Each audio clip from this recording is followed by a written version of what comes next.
Hello મિત્રો, good morning. Welcome to my YouTube channel. હું છું રાવલ સાગર. આપ સૌનું સ્વાગત કરું છું મારી યુટ્યુબ ચેનલમાં.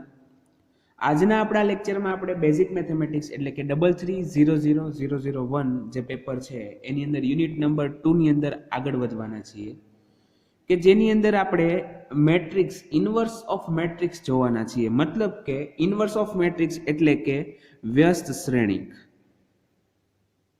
વ્યસ્ત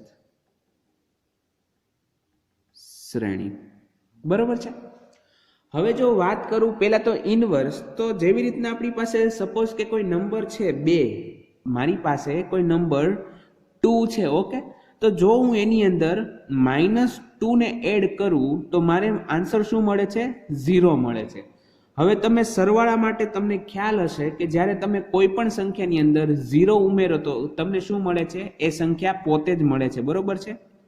તો જ્યારે તમે બે સંખ્યાઓનો સરવાળો કરો અને તમને જવાબ જો 0 મળતા હોય તો એનો મતલબ એવો કહી શકાય કે બંને સંખ્યા જે છે એકબીજાની વ્યસ્ત છે, okay.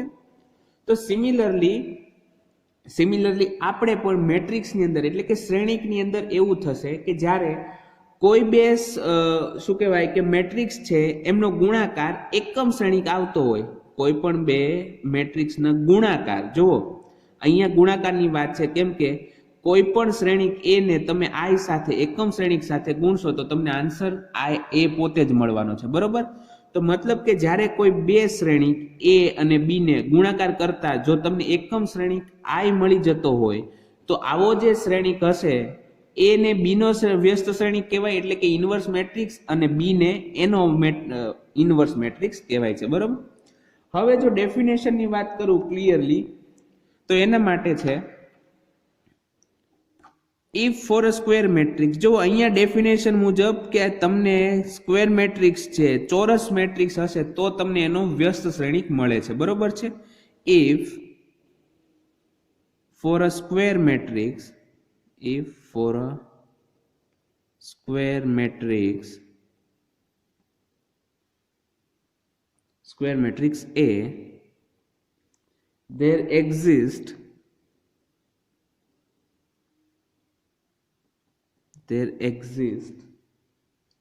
a square matrix,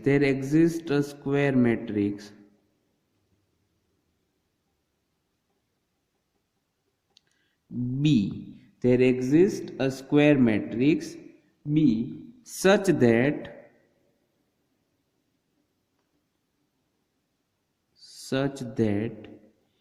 A into B is equal to B into A is equal to I. मतलब કે A B નો ગુણાકાર અને B A નો ગુણાકાર બંનેનો એકમ શ્રેણિક આવતો હોય, then B is called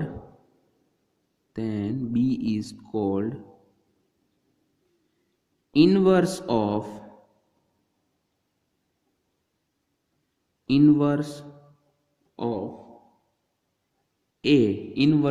A, and it is denoted by A inverse, બરોબર. તો જો તમને કોઈ શ્રેણિક A માટે કોઈ એવો શ્રેણિક B મળે કે જેના હિસાબે A into B is equal to B into A is equal to I એટલે કે એકમ શ્રેણિક થતો હોય, તો જે B છે એને એનો ઇન્વર્સ મેટ્રિક્સ કહેવાય અને એને શેના દ્વારા દર્શાવાય છે? A ઇન્વર્સ દ્વારા, બરોબર છે. હજી જો હવે અહીંયા શું થયું તો કે જે B છે, B એ A નો ઇન્વર્સ મેટ્રિક્સ છે, તો A જે છે એ B નો ઇન્વર્સ મેટ્રિક્સ છે, ઓકે. તો અહીંયા it is clear that if B is inverse of A,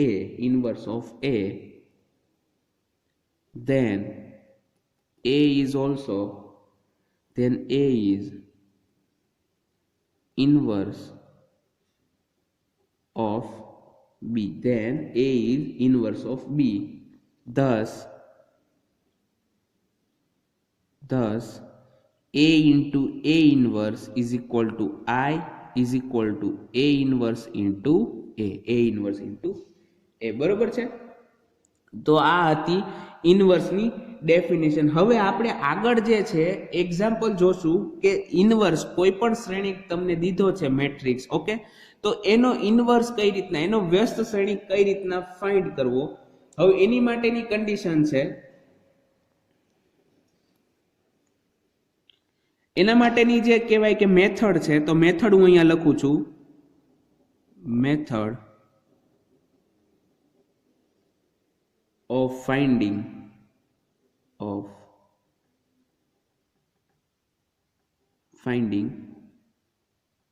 A inverse. Okay, કોઈ પણ શ્રેણિક A છે એનો વ્યસ્ત શ્રેણિક મેળવવાની રીત કઈ રીતના થાય છે એ જોઈએ. તો કે સૌપ્રથમ find the value of determinant, find the value of determinant, find the value of determinant of A. Okay, તો સૌપ્રથમ તમારે શું કરવાનું કે તમને જે શ્રેણિક આપેલો છે મેટ્રિક્સ એના ડિટર્મિનન્ટ, એનું નિશ્ચાયક બનાવીને એનો મૂલ્ય ફાઇન્ડ કરવાનું રહેશે. બરોબર છે? હવે તમે એક્ઝામ્પલ જ્યારે જોશો તો તમને ખ્યાલ આવશે કે એના ડિટર્મિનન્ટનું મૂલ્ય કઈ રીતના મેળવી શકાય છે, અથવા તો એના ડિટર્મિનન્ટ આપણે કઈ રીતના લેશું. ઓલરેડી તમે એ તો ખ્યાલ જ છે કે કોઈ પણ ડિટર્મિનન્ટ નિશ્ચયકનું મૂલ્ય આપણે કઈ રીતના મેળવી શકીએ છીએ. તો આની અંદર તમારે એ જ કરવાનું છે કે પહેલા તમારે એના ડિટર્મિનન્ટનું મૂલ્ય મેળવવાનું છે. ઓકે, હવે એમાં if determinant of A is equal to 0, then determinant of A is equal to 0, then we cannot obtain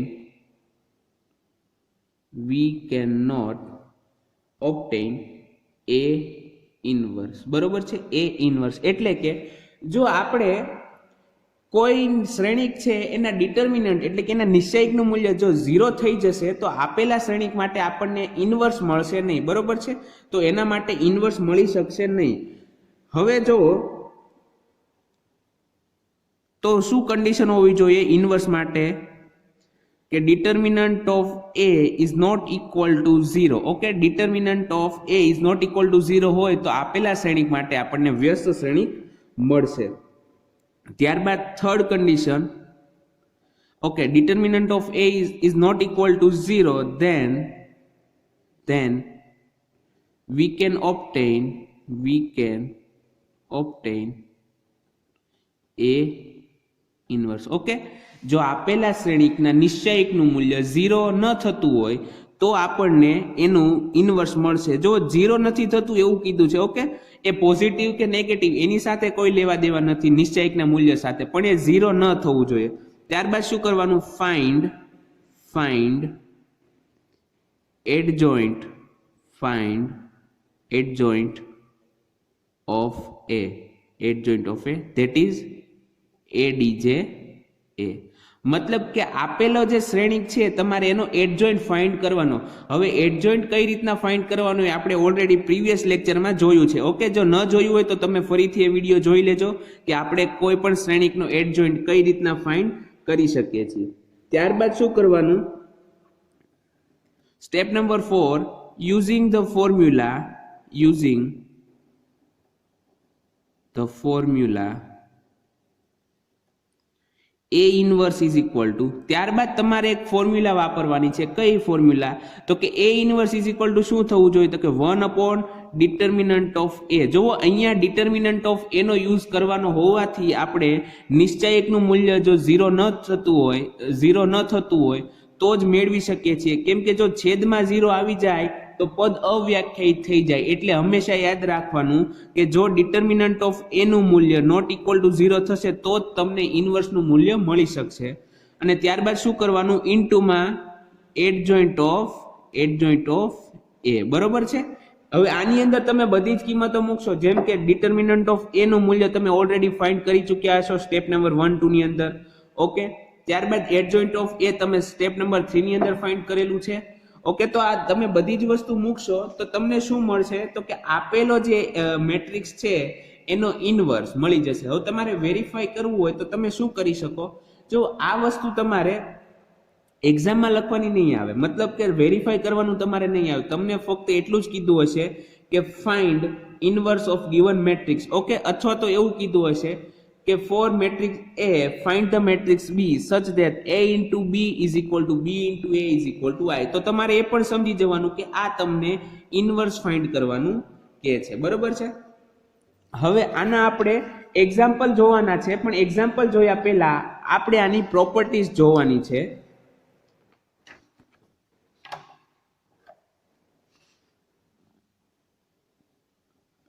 properties of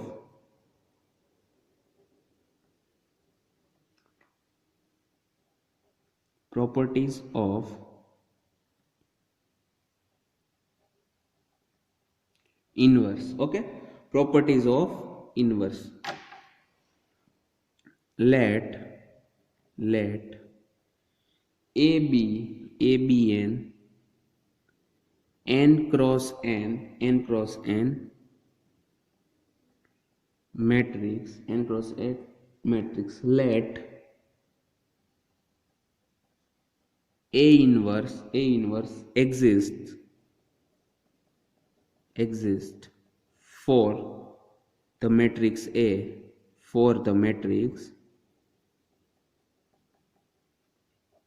okay. એટલે શું કહેવા માંગે છે કે સપોઝ કે આપણી પાસે કોઈ A છે, એ n ક્રોસ n નો મેટ્રિક્સ છે, શ્રેણિક છે, અને તેના માટે સપોઝ કે A ઇનવર્સ મળે છે, બરોબર છે. તો પેલું થશે if A inverse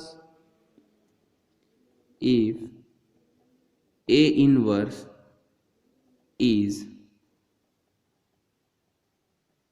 inverse of matrix A, then A inverse is unique. શું કહેવા માંગે છે પહેલી પ્રોપર્ટી કે if A inverse is inverse of matrix A, then A inverse is unique. મતલબ કે કોઈ એક શ્રેણિક માટે તમને માત્ર એક અને એક જ વ્યસ્ત શ્રેણિક મળે. ઓકે, કોઈ એક શ્રેણિક માટે ફક્ત એક જ વ્યસ્ત શ્રેણિક મળે છે, તમને કોઈ બીજો વ્યસ્ત શ્રેણિક એ શ્રેણિક માટે નહીં મળે. જેમ કે તમે 2 + -2 = 0 થાય. હવે 2 ની અંદર તમે બીજી કોઈ પણ કિંમત ઉમેરશો તો 0 નહીં થઈ શકે, કેમ કે -2 યુનિક થઈ ગયા. એવી રીતના આને પણ યુનિક એટલે કોઈ એક જ વસ્તુ મળે. ઓકે, જેમ કે તમારે કેવું હોય કે તાજમહેલ છે, તો તાજમહેલ એક યુનિક વસ્તુ છે. હા, બીજી જગ્યાએ હશે પણ એની કન્ડિશન આખી અલગ હશે, પણ તાજમહેલ પોતે એક યુનિક વસ્તુ છે, બરોબર છે. તો સિમિલરલી આની અંદર પણ યુનિક નો મતલબ એવો થાય છે કે માત્ર એક અને એક જ તમને મળે. ત્યારબાદ if inverse of matrix A exist, if inverse of matrix A exists. જો એક્ઝિસ્ટ એટલે મળવું, બરોબર છે. જો તમને A નો મેટ્રિક્સ, જે A મેટ્રિક્સ છે એનો ઇનવર્સ મળતો હોય તો શું થાય, then A is called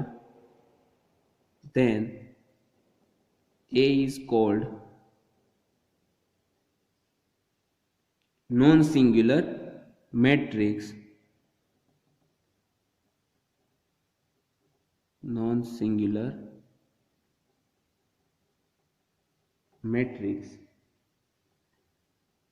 We can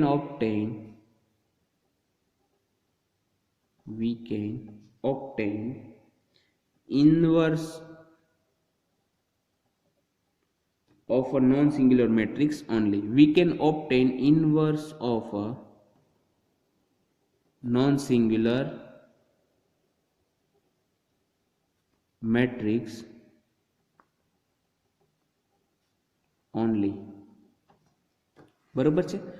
તો અહીંયા બીજી પ્રોપર્ટી શું કહેવા માંગે છે કે જો તમને કોઈ શ્રેણિકનો ઇનવર્સ મળતો હોય તો એ નોન સિંગ્યુલર કહેવાય. હવે નોન સિંગ્યુલરની ડેફિનેશન તો આપણે ઓલરેડી સ્ટાર્ટિંગના લેક્ચરમાં જે ટાઈપ્સ ઓફ મેટ્રાઇસીસ હતું એની અંદર જોયા હતા. એટલે કે જો કોઈ શ્રેણિકના નિશ્ચાયકનું મૂલ્ય નોટ ઇક્વલ ટુ 0 આવતું હોય તો એને શું કહેવાય છે? Non singular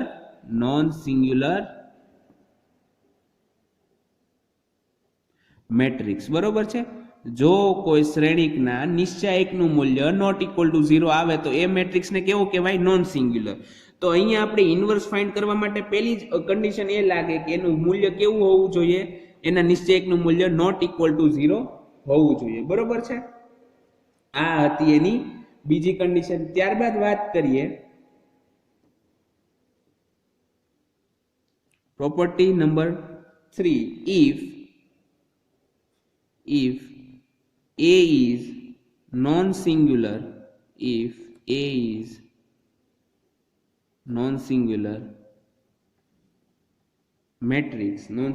matrix, then A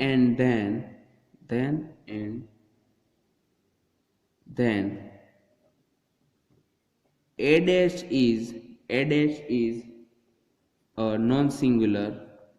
is a non-singular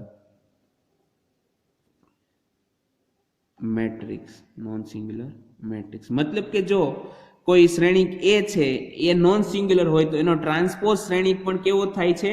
non singular થાય છે. બરોબર છે. અને એના માટે પ્રોપર્ટી એવી આવે કે A dash inverse is equal to A inverse dash. મતલબ કે આપેલા શ્રેણિકનો ટ્રાન્સપોઝ લ્યો અને એનો વ્યસ્ત શ્રેણિક ફાઇન્ડ કરો. એ કોના બરોબર થાય? તો કે આપેલા શ્રેણિકનો વ્યસ્ત શ્રેણિક ફાઇન્ડ કરો અને એનો ટ્રાન્સપોઝ લ્યો. એ બંને કેવું થાય છે? સેમ થાય છે. બરોબર છે. ત્યારબાદ બી છે A dash B dash is equal to A into B dash is equal to B dash A dash. બરોબર છે. તો આ હતી પ્રોપર્ટી. હવે આને રિલેટેડ જે એક્ઝામ્પલ છે એ આપણે સેકન્ડ જે લેક્ચર આપણે બનાવીએ છીએ એની અંદર જોવાના છે. તો આઈ હોપ કે તમને આની અંદર જે મેં આજે સમજાવ્યું છે કે ઇન્વર્સ ઓફની ડેફિનેશન, ઇન્વર્સ મેટ્રિક્સની ડેફિનેશન, ત્યારબાદ method to find obtain A inverse, okay, વગેરે સમજાઈ ગયું હશે. હવે તમારે ક્વિઝની અંદર એક ક્વેશ્ચનનો આન્સર દેવાનો છે. ક્વેશ્ચન એવો છે if determinant of A is equal to 0, then matrix A is said to be, A is called empty space matrix. Okay, આનો તમારે આન્સર દેવાનો છે. શું કહેવાનું છે? જો આપેલા શ્રેણિકના નિશ્ચાયકનું મૂલ્ય 0 હોય તો આપેલા શ્રેણિકને કેવો શ્રેણિક કહેવાય? બરોબર છે. આનો આન્સર તમારે દેવાનો છે તમારે ક્વિઝની અંદર, કે જેની અંદર આ ક્વેશ્ચન નંબર 1 છે. ત્યારબાદ હજી હું જે એક્ઝામ્પલનો લેક્ચર મૂકીશ એની અંદર ક્વેશ્ચન નંબર 2 હશે. બરોબર છે. હવે ગુજરાતી માટે વાત કરું કે જો આપેલા શ્રેણિક માટે એના નિશ્ચાયકનું મૂલ્ય 0 થતું હોય તો આપેલા શ્રેણિકને ખાલી જગ્યા શ્રેણિક કહે છે. ઓકે, તમારે આનો આન્સર ક્વિઝની અંદર દેવાનું છે ક્વેશ્ચન નંબર 1 ની અંદર. તો આપણો જે પહેલો લેક્ચર છે અહીંયા સુધી રાખીએ છીએ. હજી બીજો લેક્ચર હું બનાવું છું, ઓકે, આપણે એક્ઝામ્પલને રિલેટેડ. તો એ પણ તમે જોજો. તો આઈ હોપ કે તમને આજનો બધો લેક્ચર સમજાઈ ગયો હશે. હવે આપણે મળશું નેક્સ્ટ લેક્ચરમાં. ત્યાં સુધી ગુડ બાય. ઘરે રહો, સુરક્ષિત રહો.